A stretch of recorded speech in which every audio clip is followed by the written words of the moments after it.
Maak ons oë toe, dan bid ons saam. Ons almagtige God, Hemelse Vader, Here, ons dankie en ons loof en prys U dat ons ook op hierdie wonderlike oggend hier bymekaar kan kom om ook Hemelvaart te vier. En Here, ons dankie dat ons kan weet dat Hemelvaart is U troonbestuiging. Dit is die geleentheid waar U U regmatige plek op die troon inneem. En Here, ons dankie dat ons ook deur Hemelvaart te vier kan bevestig dat ons U kinders is, dat U die koning van die konings is en dat ons die voorreg het om onsself dan ook deur die genadegawe van die geloof kinders te noem van die groot en almagtige God, die koning van die konings. Here, vanmôre wil ons ook vra, lei ons deur die Heilige Gees, werk deur ons harte en deur ons verstand, gee dat ons sal hoor wat U vir ons wil sê en dat ons ook dit wat ons vanmôre hier hoor in ons lewens dan ook sou gaan uitleef, om ook daardeur te wys dat ons as U kinders aan U gehoorsaam is, om ook daardeur te wys dat ons as U kinders ook vir U as ons koning erken en daarom ook tot eer en verheerliking van U naam wil lewe. En Here, daarom vra ons, spreek nou tot ons, want ons U kinders wil graag luister en ons vra dit en bid dit alles as dit U wil is, in U groot en heilige naam, in die naam van Jesus Christus. Amen. Ons skriflesing vanoggend uit 1 Korintiërs 15. Ek wil vir ons vanoggend lees daarvan vers 20 af tot by vers 34. Ek lees vir ons saam daarvan vers 20 af. Maar nou, Christus is opgewek uit die dode. Hy het die eersteling geword van die wat ontslaap het. Want aangesien die dood deur 'n mens is die opstanding van die dode ook deur 'n mens. Want soos hulle almal in Adam sterwe, so sal hulle ook almal in Christus lewend gemaak word. Maar elkeen in sy eie orde. As eersteling Christus, daarna die wat aan Christus behoort by sy koms. Daarna kom die einde, wanneer hy die koninkryk aan God die Vader oorgee, as hy alle heerskappy en alle gesag en mag vernietig het. Want hy moet as koning heers, totdat hy al sy vyande onder sy voete gestel het. Die laaste vyand wat vernietig word is die dood, want hy het alles aan sy voete onderwerp. Maar wanneer hy sê dat alles onderwerp is dit duidelik dat hy uitgesonder is wat alles aan hom onderwerp het.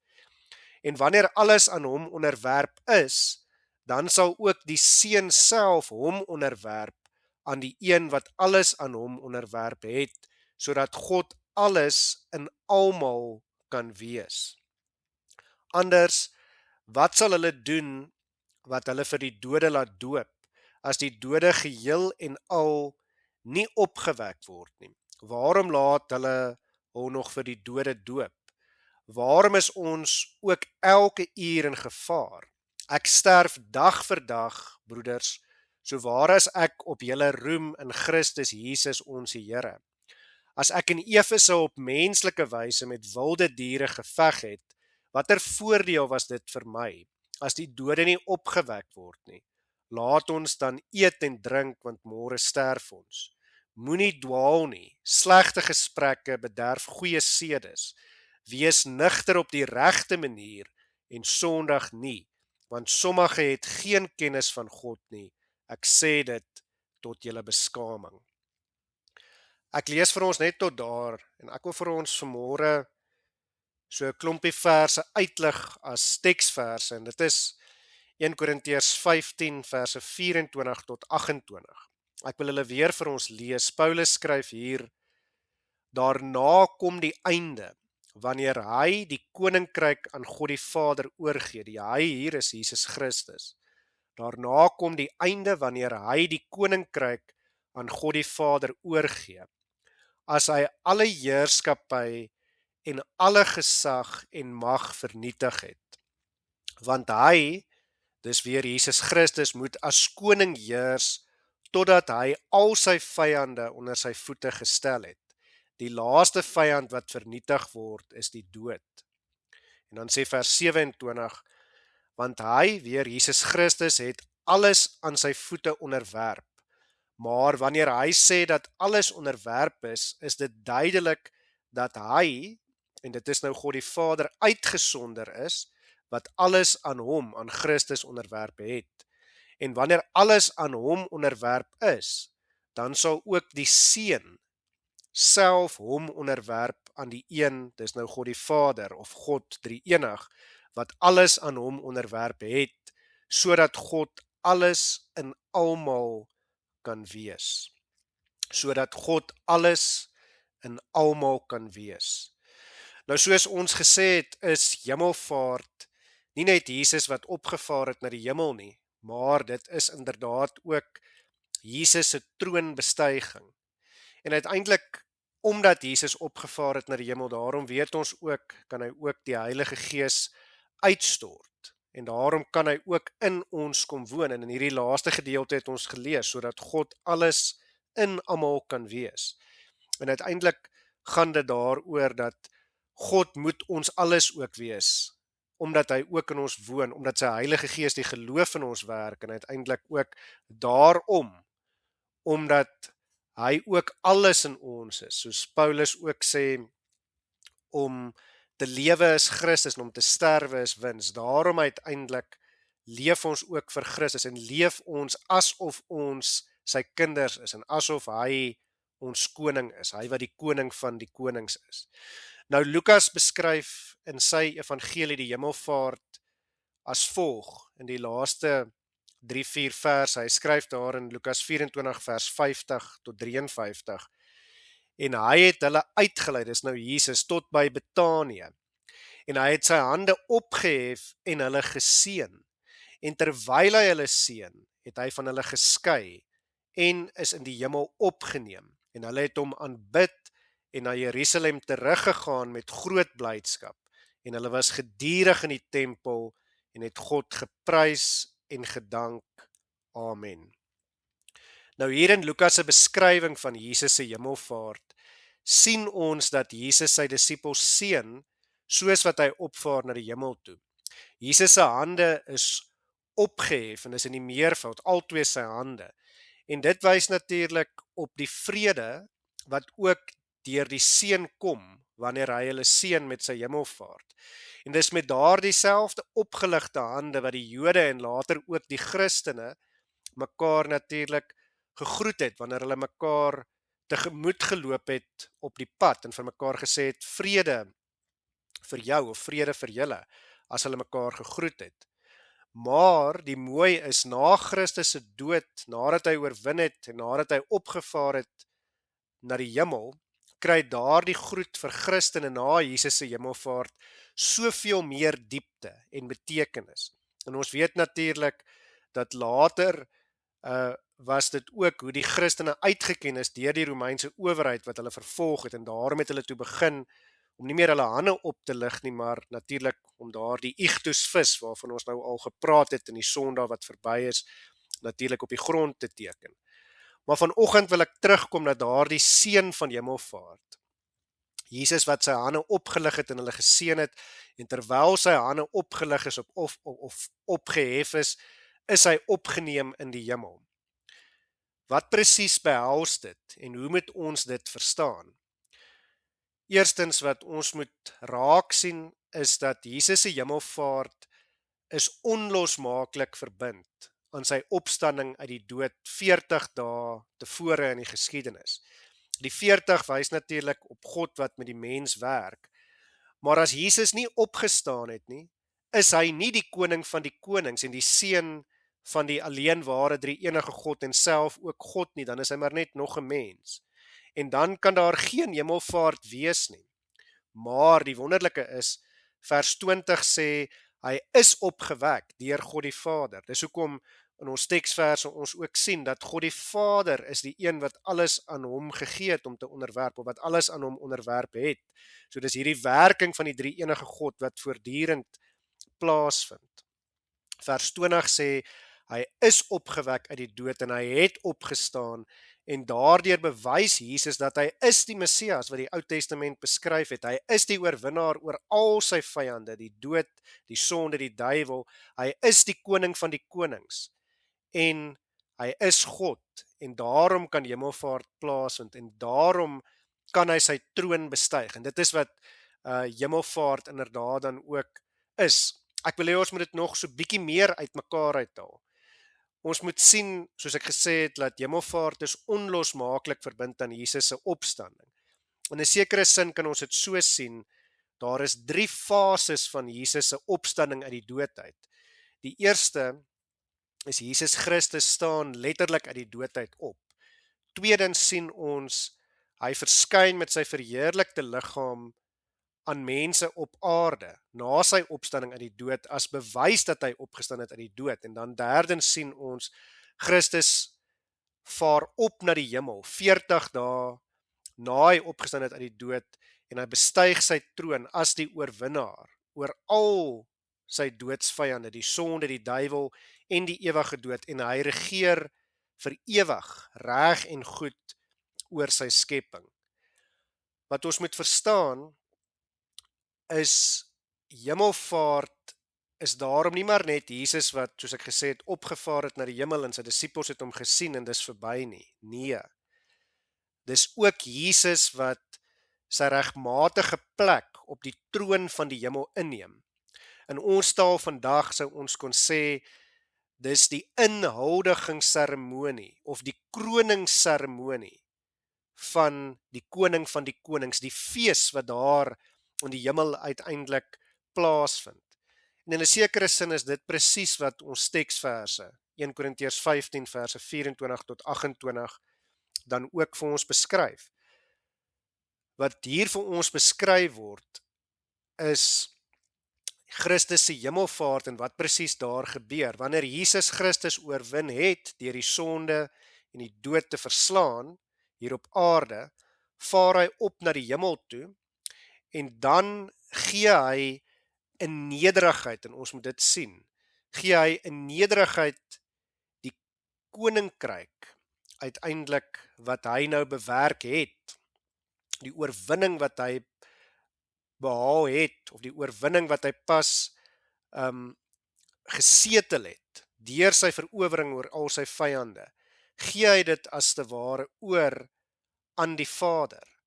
En dan in 'n sekere sin gee God die Vader, omdat Jesus dit aan hom oorgegee het, gee hy dit in 'n sekere sin weer terug aan Jesus. En die bedoeling wat ons hier moet sien, is dat ons moet raak sien, dat Jesus neem weer sy regmatige plek binne die drie eenheid in, en dan regeer die drie enige God volmaak in alle almag en glorie uiteindelik oor die skepping, maar nie net oor die skepping nie, oor die ganse aspek daarvan, die skepping, tyd, ruimte en alles, nie net in hierdie tyd van ons nie, maar tot in alle ewigheid buite tyd.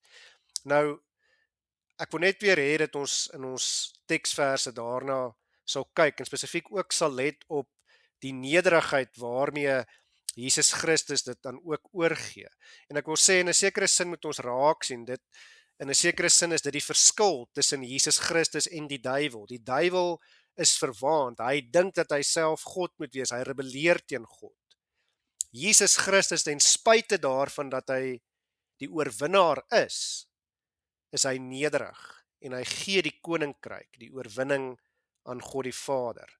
Ons sien dit hier, wanneer ons in ons teksverse lees, daarna kom die einde wanneer hy die koninkryk aan God die Vader oorgee, as hy alle heerskappy en gesag en mag vernietig het, want hy moet as koning heers, totdat hy al sy vyande onder sy voete gestel het. Die laaste vyand wat vernietig word is die dood, want hy het alles aan sy voete onderwerp, maar wanneer hy sê dat alles onderwerp is dit duidelik dat hy uitgesonder is, wat alles aan hom onderwerp het. En wanneer alles aan hom onderwerp is, dan sal ook die Seun self hom onderwerp. En dis waar ons dit hier sien, Jesus se nederigheid, aan die een wat alles aan hom onderwerp het, sodat God alles in almal kan wees. En dit is die wonderlike en dit is die mooi. Filippense 2 verse 8 tot 11, ook deur Paulus geskryf, beskryf hierdie selfde gebeure as volg. Ons lees daarvan vers 8 af. En in gedaante gevind as 'n mens, dis nou vir Jesus, het hy homself verneder deur gehoorsaam te word tot die dood toe. Ja, die dood van die kruis. Daarom het God hom ook uitermate verhoog en hom 'n naam gegee wat bo elke naam is, sodat in die naam van Jesus sou buig elke knie van die wat in die hemel en die wat op die aarde en die wat onder die aarde is, en elke tong sou bely dat Jesus Christus die Here is tot heerlikheid van God die Vader. So hier sien ons daai nederigheid van Jesus. Hy gee die oorwinning oor aan God en daarom gee God dit weer aan hom oor. Anders gestel, ons bely in die 12 artikels dat ons sê dat Jesus opgevaar het na die hemel en sit aan die regterhand van God, die almagtige Vader. In die Ou Testament weet ons word die regterarm en die regterhand as uitdrukkings van mag en krag gebruik. So ons sou ook kon sê Jesus is die oorwinnende krag waarmee God drie-enig oor die ganse skepping regeer, oor alle dinge regeer. Maar vir dit om te kon gebeur, moet ons weer eens verstaan en vir 'n oomblik vanmôre daarby stil staan. Moes Jesus oorwin en hy het oorwin nie net een keer nie, maar ook oor al sy vyande. In Psalm 110, sy eerste 2 verse, kry ons hierdie taal van die voetbank van die Here. Ek wil dit vir ons lees. Ons lees in Psalm 110 vers 1 en 2. Psalm van Dawid. Die Here het tot my Here gespreek, sit aan my regterhand, totdat ek u vyande maak 'n voetbank vir u voete. U magtige scepter sal die Here uitstrek uit Sion en sê heers te midde van u vyande. So heers oor die vyande. Nou, meeste konings se trone is hoër as die res van die vertrek of die gebou en daar word gewoonlik na hierdie troon opgeklim met trappe. En dis gewoonlik 'n tipe troon waarop gesit word. In ons gedagtes 'n groot stoel. En verder was daar in die antieke tye die gebruik dat koning se onderdane of die wat hom kom smeek vir sy genade sou kom kniel of sou kom buig voor die koning, gewoonlik op daardie trappe wat besig is om op te gaan na die troon toe, voor die koning by sy voete. En dan sou die koning sy voete, dit was deel van die gebruik gewees, op die nek of soms op die kop van sy onderdane of die wat hom nou smeek, kom ons noem hulle maar net die ander party, gesit het. En daar is 'n dubbele betekenis daaraan wat ook vanmôre belangrik is dat ons dit sal verstaan. Eerstens het dit gewys dat die koning die oorwinnaar is en dat die ander party die verslaande en die verslaa party is en dat die koning op hulle of oor hulle sou kon loop as hy wil. Die koning is die ander party, dis niks verskuldig nie, dis wat ons moet verstaan. Maar wat hy gee is dis net genade. En ons moet dit ook verstaan. Ons moet ook smeek en soebat voor God vir sy genade. Ons verdien niks nie. God is niks aan ons verskuldig nie. God skuld ons niks nie. Maar die wonderlike is ons weet, hy gee vir ons sy genade. En die grootste teken daarvan is natuurlik ook dat Jesus Christus vir ons mens kom word het, vir ons aan die kruis kom sterf het, ons sondes afgewas het, vir ons die dood oorwin het, deur op die derde dag uit die doodheid opgestaan het. So ook opgevaar het na die hemel toe, reg en goed oor ons regeer, en dat hy die Heilige Gees uitgestort het om in ons harte te kom woon, om die geloof in ons harte te werk. In Efesiërs 2 vers 8 sê, want uit genade is julle gered deur die geloof, en dit nie uit julleself nie, dit is die gawe van God. So die geloof is 'n genadegawe van God. Maar tweedens het dit juis gewys op die genade van die koning. Want as hy wou, sou hy sy onderdane, soos wat hy daar op die troon sit, kon afskop van die trappe af. En soms het konings dit letterlik werklik gedoen. Maar as hy dit nie doen nie, wys dit dat hy genadig is en bereid is om te luister en bereid is om genade te gee, solank as wat sy onderdane hulle plek ken en besef, hulle is eintlik nie eers werd om 'n voetbank vir sy voete te wees nie, en dis ook wat ons moet besef.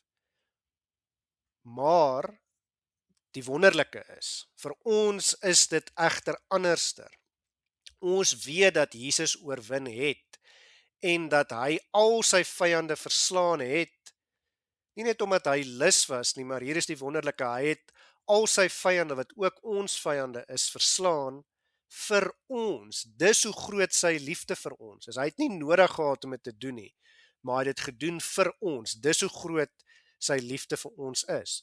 En ons lees iets daarvan, nie net in die gedeeltes wat ek nou vir ons op wil wys nie, maar deur die Bybel heen.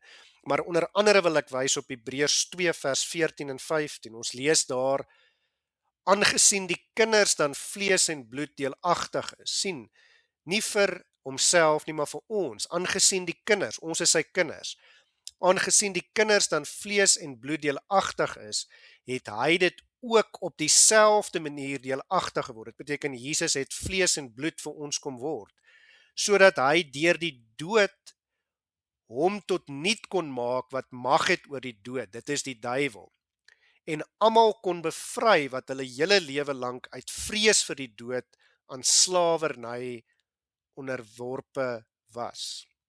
So hier sien ons dat Jesus verslaan die sonde, hy verslaan die een wat mag het oor die dood, die duiwel, en hy verslaan ook die dood self, die laaste vyand, en dit is wat 1 Korintiërs 15, ons teksvers, vers 26 ook vir ons sê, die laaste vyand wat vernietig word, is die dood.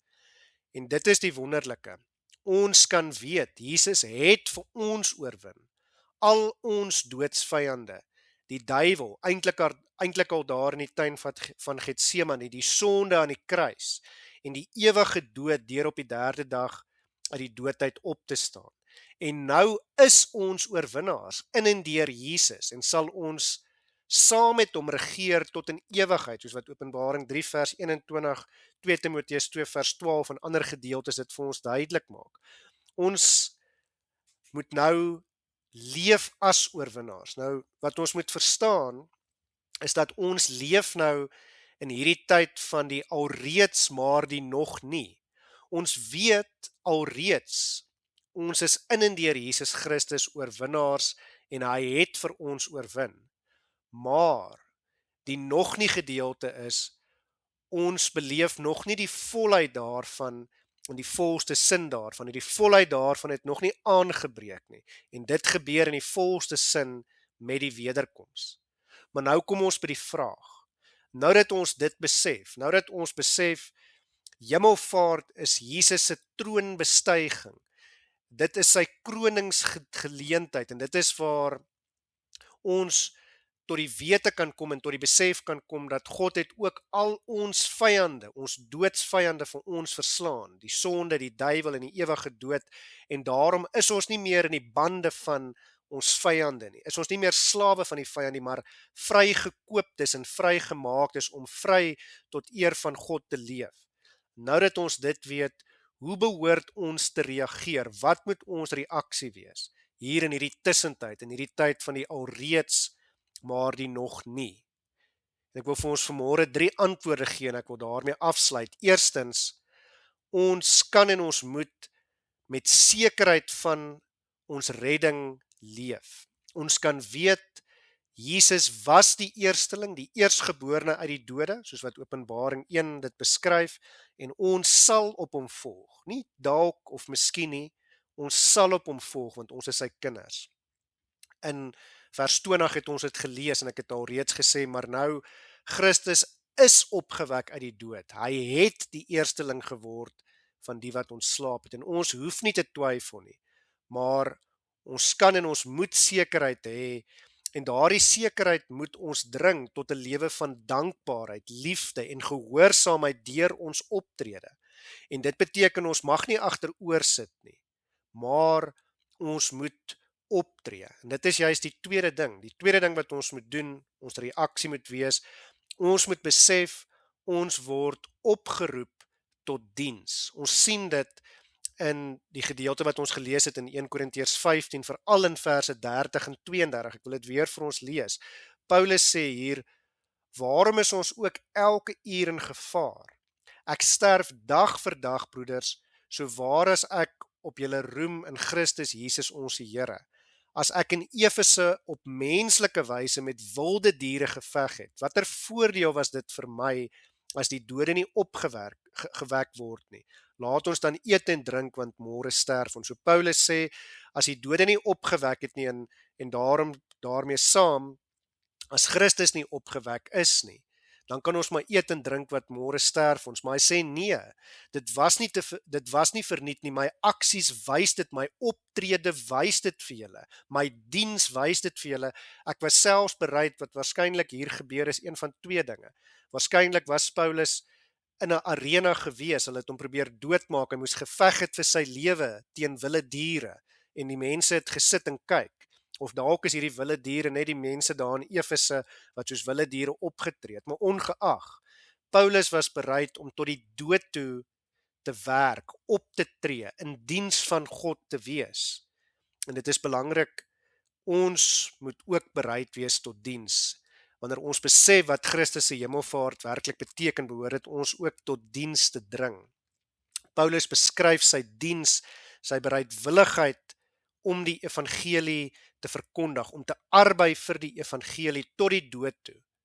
En ons moet ook bereid wees om dieselfde te doen. Jesus se laaste opdrag vir sy disippels voor hy opvaar na die hemel toe, en ons lees dit daar in Matteus 28 verse 19 tot 20, is dan inderdaad, gaan dan heen, maak disippels van al die nasies en doop hulle in die naam van die Vader en die Seun en die Heilige Gees, en leer hulle om alles te onderhou wat ek julle beveel het, en kyk, ek is met julle al die dae tot aan die volëinding van die wêreld. Amen. So in hierdie tussentyd, wat moet ons doen? Ons opdrag is steeds ook, soos vir die oorspronklike disippels, ons wat ook disippels is, dat ons disippels moet maak van alle nasies. En hoe doen ons dit? Deur ons gehoorsame lewens aan Christus. Ons mag nie slap lê nie. En dan laastens, hoe behoort ons te reageer? Ons moet besef dat ons word nie net opgeroep tot diens nie, maar hierdie diens is juis dat ons ook opgeroep word tot heiligmaking. Nou wat beteken dit? Dit beteken ons moet heilige lewens leef. En ons sien dit in die laaste twee verse wat ons saam gelees het hier in 1 Korintiërs 15 in verse 33 en 34. Ek wil dit weer vir ons lees. Paulus sê, moenie dwaal nie. Slegte gesprekke bederf goeie sedes.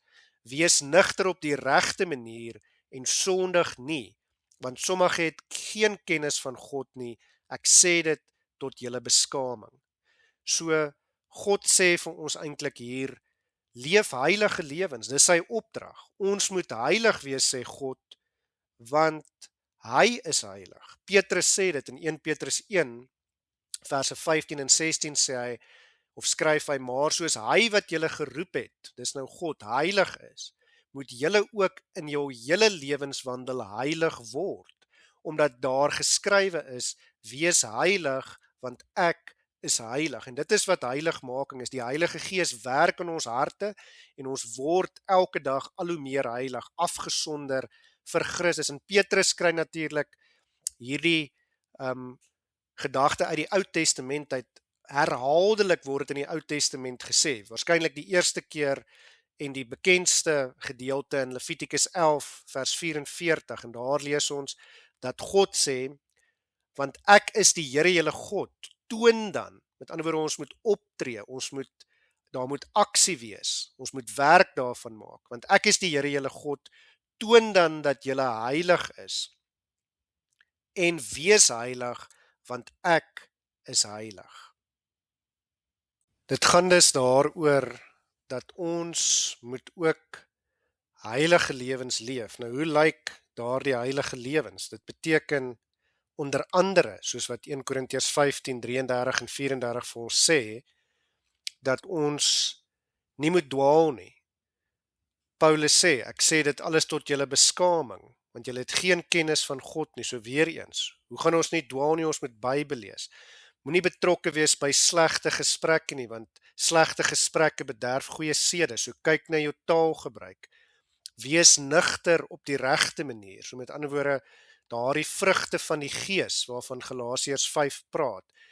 Selfbeheersing. Moenie drank of enige iets misbruik nie, maar wees altyd nugter en sondig nie. Dit vat dit eintlik alles saam. Moenie sonde doen nie, maar draai weg van die sonde af en leef tot eer van God. Wees gehoorsaam aan God en ons kan baie goeders daarby byvoeg. Maar hier sien ons word opgeroep om heilig te wees, want God is heilig. Ons moet dus die vrugte dra wat by die bekering pas, sodat ons daardeur die lof en die eer en die heerlikheid wat God toekom aan hom kan bring, omdat hy die koning van die konings is en sy genade aan ons gegee het. Amen. Kom ons bid weer saam. Ons almagtige God, Hemelse Vader, Here, ons dankie vir Hemelvaart. Here, ons dankie dat ons kan weet Hemelvaart beteken ook dat U die koning van die konings is, dat U op die troon is. En Here, dankie dat ons kan weet, dit maak nie saak wat hier op aarde gebeur nie. Al is die omstandighede ook moeilik, sleg, al is daar ook hartseer, siekte, pyn, lyding, dat ons kan weet, te midde van dit alles, regeer U steeds, en is U op die troon, en regeer U reg en goed. Here, te midde van dit alles weet ons, bly die woorde van Romeine 8 vers 28 waar, want vir die wat God liefhet, laat hy alles ten goeie meewerk, vir die wat na sy voorneme geroep is. Here, ons dankie en ons loof en prys U daarvoor, dat ons kan weet, dat al verstaan ons nie altyd alles hier op aarde nie, maar dat U regeer.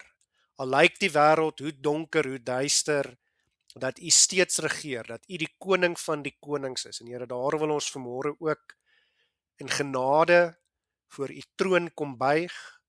Wil ons ook vra dat U ons genadig sal wees, en wil ons ook vra, Here, lei ons met die Heilige Gees, dring ons en gee vir ons rigting deur die waarheid van die woord, dat ons ook werklik alles wat ons doen, sal doen tot eer en verheerliking van U naam. Here, gee dat ons die vrugte van die Gees sal dra, gee dat ons die vrugte sal dra wat by die bekering pas, en dat ons ook so sal leef, dat ander ook na ons sal kom, om van die vrugte te pluk, dat ons werklik ook disippels sal wees, wat ook nog disippels maak, tot eer en verheerliking van U naam. Want waarlik aan U kom toe alle lof en alle eer en alle heerlikheid tot in alle ewigheid. En ons vra dit en bid dit alles as dit U wil is, in U groot en heilige naam, in die naam van Jesus Christus.